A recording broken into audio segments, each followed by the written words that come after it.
মুহূর্তেই আগুনে পুড়ে ছাই একটি পরিবারের শেষ সম্বল, মাথা গোঁজার ঠাঁই ঘর। দিশেহারা পরিবারের ৩ সদস্য, মা ও ছোট ২টি মেয়ে। ৭ নভেম্বর সন্ধ্যা ৭টার দিকে নড়াইলের লোহাগড় উপজেলার দিঘুলিয়া ইউনিয়নের কুমড়ি পূর্বপাড়া গ্রামের আল আমিন খানের বসতঘরে গ্যাস সিলিন্ডার বিস্ফোরণে ভয়াবহ অগ্নিকাণ্ডের ঘটনা ঘটে। এ ঘটনায় মুহূর্তেই পুরো ঘর ও ঘরে থাকা সকল প্রকার আসবাবপত্র পুড়ে ছাই হয়ে যায়।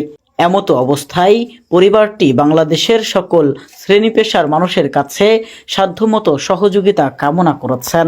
খবর পেয়ে নড়াইল জেলা গণ অধিকার পরিষদের সাংগঠনিক সম্পাদক মোহাম্মদ টিপু শেখ তাৎক্ষণিক আর্থিক সহযোগিতা করেন এবং সার্বক্ষণিক পাশে থাকার আশ্বাস দেন। তারই সাথে বাংলাদেশের সকল রাজনৈতিক দলকে সহযোগিতায় এগিয়ে আসার আহ্বান জানান। এ সময় আরও উপস্থিত ছিলেন শ্রমিক অধিকার পরিষদ কেন্দ্রীয় কমিটির সহ ধর্ম বিষয়ক সম্পাদক মোহাম্মদ মনিরুল মোল্লা সহ গ্রামবাসী। আগুনটা মূলত কখন লাগে? আনুমানিক সন্ধ্যা ৭টার দিকে। এবং এই আগুনে আসলে ক্ষতিগ্রস্ত হয়েছে কি কি? একদম বড় ঘর, এটা থাকার ঘর, একদম সম্পূর্ণ ঘর, এর ভিতর থেকে কিছু বের করতে পারিনি, একদম টোটালে সব। ওই দেখেন, ক্যামেরা ধরলেই দেখতে পারবেন, টোটালে সব, কোনো কিছু বেরও করতে পারি নাই। কেমন ক্ষয়ক্ষতি হয়েছে? ক্ষয়ক্ষতির পরিমাণটা ওরকম ভাবে এখন আমি বলতে পারবো না, তবে একদম কিছু বের করতে পারিনি এটুকু শিওর। সবাই দেখছে, এটা ২-৪ মিনিটের ভিতরে এমন ভাবে আগুন লাগছে, তার কোনো কিছু বেরোনো, মানুষ বেরোনোটাই আসছে বড় টাফ ব্যাপার হয়ে গেছে। হ্যাঁ, ফায়ার সার্ভিস আসছিল, কিন্তু আস্তে আস্তে মনে করেন যে পুড়ে গেছে। আর তারপরে এলাকার লোকজন আসছে, এসে পানি টানি মারছে। আগুনের সূত্রপাত আছে গ্যাসের থেকে, গ্যাস সিলিন্ডার থেকে। এখন আমি কি জানাতে চাবো, আমাদের এই মুহূর্তে তো আসলে আমাদের ওরকম কিছু বলার কোনো নাই। এখন যেটা বিবেক বিবেচনা করে মানুষ বা সরকার বা কোনো কেউ যদি কোনো কিছু করে, সেটা তাদের। গ্রাম কুমড়ি, থানা লোহাগড়া, জেলা নড়াইল। দুঃখজনক একটা কথা, আমি আজকে লোহাগড়া আমার একটা প্রোগ্রাম ছিল, আমি অবশ্যই সেখান থেকে যখন লাইভে দেখলাম তখন আমার অনেক দুঃখজনক। আমার গ্রাম, আমার পাড়া, আমার মহল্লারই ভাই, আমার আপনজন, একদম নিকটের।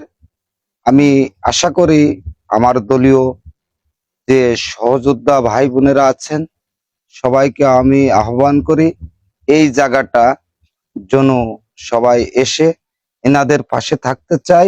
আমার সহযোদ্ধা, আমার সিনিয়র বড় ভাইরা সবাই আইসে এনাদের পাশে থাকে। আমি আরো বিভিন্ন রাজনীতি দলদের বলতে চাই, আমরা যেমন আইসি, সব দল বেদাত ভুলে যে সবাই যেন এসে এনাদের পাশে থাকে, এনাদের ভালো কিছু একটা করে দেয়। আমি আইসে যে অবস্থাটা দেখতেছি, এনাদের একটি থাকার জায়গা, এখন যে রাত হয়েছে, এই রাত্রে এরা থাকবে, সেই জায়গাটাই এই জায়গা নাই। আমরা যেন যারা রাজনীতি করি, রাজনীতি আছে আমার সব দল, জামাত, বিএনপি, আওয়ামী লীগ, আমার গণ অধিকার পরিষদের, এটি যে সব দলকে আমি বলতে চাই, আমরা আইসে সবাই মিলেমিশে একটু এনার জন্য ভালো কিছু, এনার থাকার মতো একটি পরিবেশ আমরা করে দিতে পারি। আমি আমার নড়াইল জেলার সব ভাইদের কাছে এই আশাবাদী। আমার পিছনে যে ঘরটা দেখতেছেন, এই ঘরটা আগুনে একেবারেই পুড়ে শেষ হয়ে গেছে। তা এই ঘর দেখে বুঝতে পারতেছি যে এই ঘরটা অন্তত 2 থেকে 2.5 লক্ষ টাকার মতো একটা ক্ষতিপূরণ এই জায়গা হয়ে গেছে।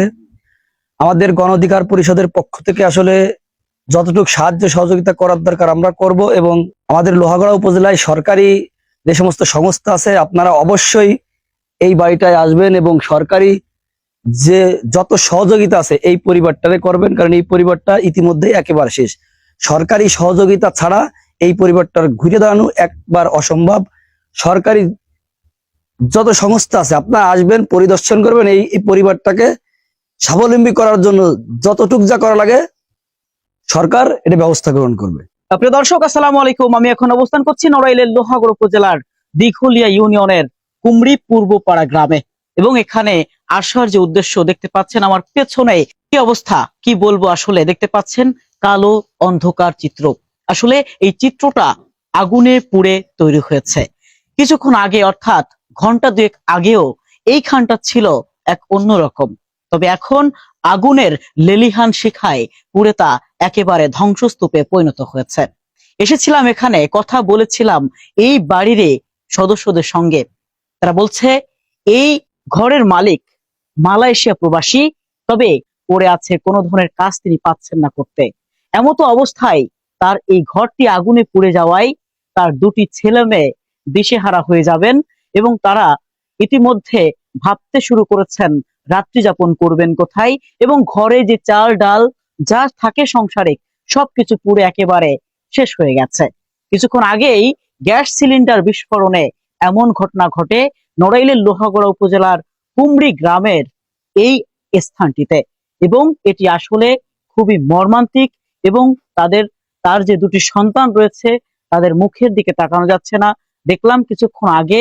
এখন এই পরিবারটির দাবি, সরকারি বিভিন্ন সংস্থা কিন্তু আমাদের দেশে রয়েছে যারা এমন পরিবারগুলোকে সহযোগিতা করে থাকে দুর্যোগকালীন সময়, তারা তাদের দৃষ্টি আকর্ষণ করেছেন বাংলাদেশের সকল রাজনৈতিক দলের দৃষ্টি আকর্ষণ, যাতে করে একটু একটু করে হলেও এই পরিবারটি আবারও ঘুরে দাঁড়াতে পারে।